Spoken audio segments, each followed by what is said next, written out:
안녕하세요. 스포츠 종로 1번지입니다. 오늘 3일 오전 3시 30분.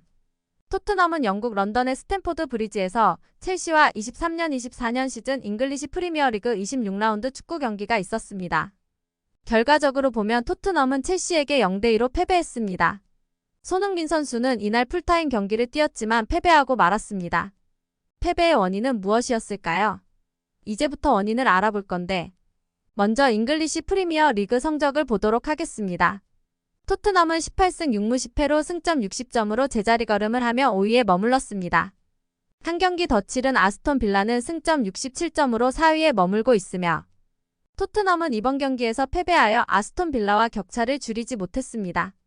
오늘 경기에 이겼던 첼시는 14승 9무 11패로 승점 51점으로 8위에 안착하였습니다. 이날 손흥민은 풀타임 출전했습니다. 그러나 해결사 역할을 하지 못했습니다. 언론에서는 이날 손흥민 선수의 경기를 보면서 90분 내내 영향력 없었다. 특히 전반 45분은 너무 조용했고 손흥민은 슈팅이 연계라며 언급했습니다. 또한 전 토트넘 감독 마우리시오 포체티노에게 간파당했다.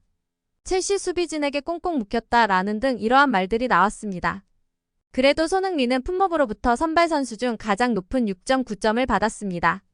그리고 풋볼 런던은 경기 후 손흥민에 대해 왼쪽 측면으로 다시 경기에 나섰지만 90분 내내 큰 영향을 끼치지 못했다. 전반 45분 동안 매우 조용했지만 재개 후에는 좀 더 나아졌다라고 평가했습니다. 경기의 내용을 보자면 토트넘은 전반 5분은 가슴을 쓸어내렸습니다. 중앙에서 공을 끌어낸 첼시는 빠르게 공격을 전개했습니다. 골키퍼와 1대1 찬스에 있던 잭슨은 박스 왼쪽 측면에서 반대편 골대를 보고 오른발 인사이드 슈팅을 시도했습니다. 공은 골키퍼를 통과해 골문 안쪽으로 향했지만 토트넘 수비수 반 더 벤이 어느새 달려와 공을 쳐냈습니다. 반 더 벤이 아니었다면 토트넘은 이른 시간에 1골 내주고 시작할 뻔했습니다. 첼시의 공격은 계속됐습니다. 전반 22분 토트넘 오른쪽 박스 모서리 부근을 개인기로 뚫은 마두에케가 왼발로 볼을 차 선제골을 노렸습니다. 그러나 공은 종이 한 장 차이로 골대를 벗어났습니다. 계속 골문을 두드리던 첼시는 결국 선제골을 넣고 말았습니다.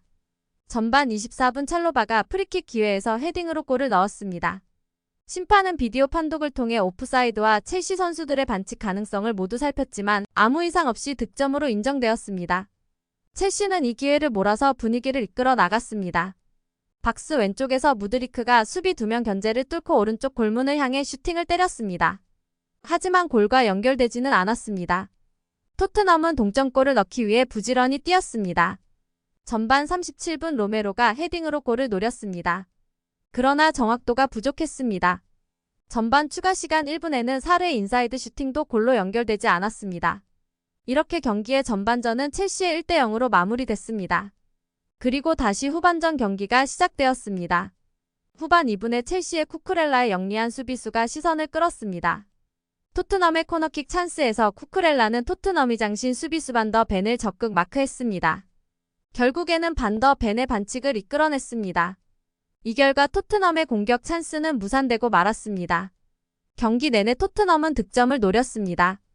후반 7분에 히샬리송이 손흥민의 패스를 받고 왼쪽 측면에서 마무리 슈팅을 가져갔지만 이번에도 골은 허용되지 않았습니다. 후반 17분에는 토트넘은 히샬리송과 사르, 비수마를 빼고 메디슨과 벤탄쿠르 호이베이르를 투입시켰습니다. 선수들의 교체 변화로 인해 손흥민 선수가 중앙으로 자리를 이동했습니다. 그러던 도중에 첼시가 추가골을 넣었습니다.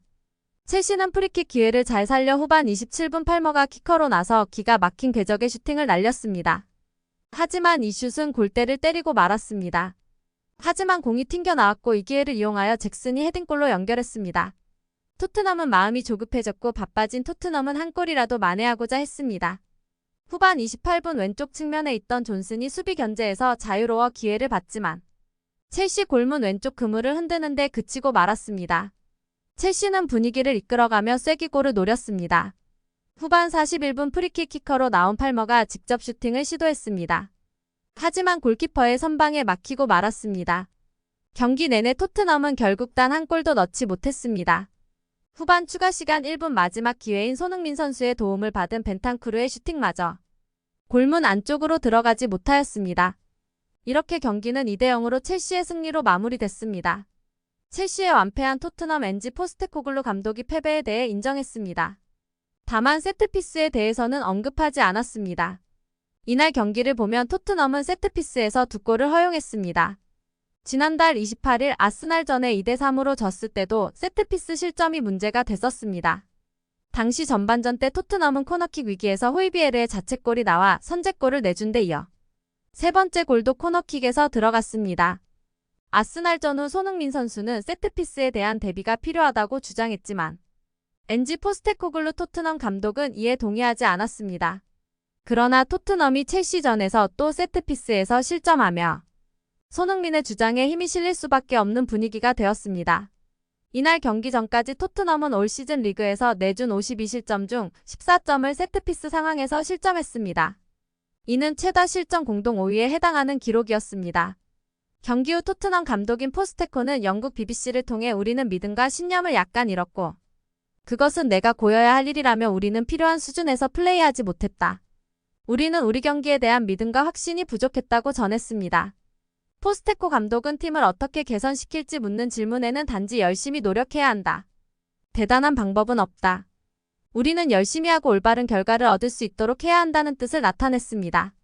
그리고 이 경기의 패배로 인해 한 가지 문제가 더 생겼습니다. 그것은 바로 챔피언스리그 진출인데 토트넘은 경기 3연패를 당하였기 때문에 다음 시즌 유럽축구연맹 챔피언스리그 진출의 마지노선인 리그 4위에 올라설 확률도 희박해졌습니다. 토트넘은 첼시와의 수년 경기에서 0대2로 완패했고 최근 뉴캐슬전 0대4, 아스널전 2대3 패배에 이어 또다시 승점 쌓기에 실패한 것입니다. 그래서 토트넘은 승점 60점으로 리그 5위에 머물렀고 4위인 에스턴 빌라와 점수 격차를 좁히지 못했습니다. 올 시즌 토트넘은 리그 4경기를 남겨놨습니다. 챔피언스리그에 진출할 수 있는 4위로 올라서려면 남은 경기에서 최대한 승점을 쌓고 에스턴 빌라가 부진하는 시나리오를 기대해야 해야 합니다. 그러나 토트넘은 승점 75점의 3위인 리버풀과 79점으로 2위인 맨체스터 시티 등 상위팀과 맞대결을 앞두고 있어 도약하기 쉽지 않을 것 같습니다. 미키 판 더 펜은 우리 경기력은 좋지 못했고 더 잘할 수 있었다. 전반에는 제대로 경기를 하지 못했고 후반에도 자신감은 없었다. 이번 경기를 잘 되돌아봐야 한다. 주말까지 회복할 필요가 있다고 하면서 4위 가능성에 대해 어려울 것이다. 이번 경기가 끝난 후 유럽 챔피언스리그를 볼 수 없다. 좋은 경기를 하지 못했으니 다음 경기를 잘하는 게 중요하다고 답했습니다. 오늘은 토트넘과 첼시의 경기에 대해 보았습니다. 손흥민 선수는 세트피스에 대비해야 한다고 계속 말하였으나 포스테코 감독은 듣지도 않았다는 것에 대해 여러분들은 어떻게 생각하시나요? 정말 이것이 토트넘의 패배와 연결되었다고 생각하시나요? 여러분들의 의견을 자유롭게 댓글에 남겨주세요. 좋아요와 구독은 빠르고 좋은 소식을 가져다 드리는 것과 채널 운영에 큰 힘이 됩니다. 그럼 다음 영상에서 뵙겠습니다. 감사합니다.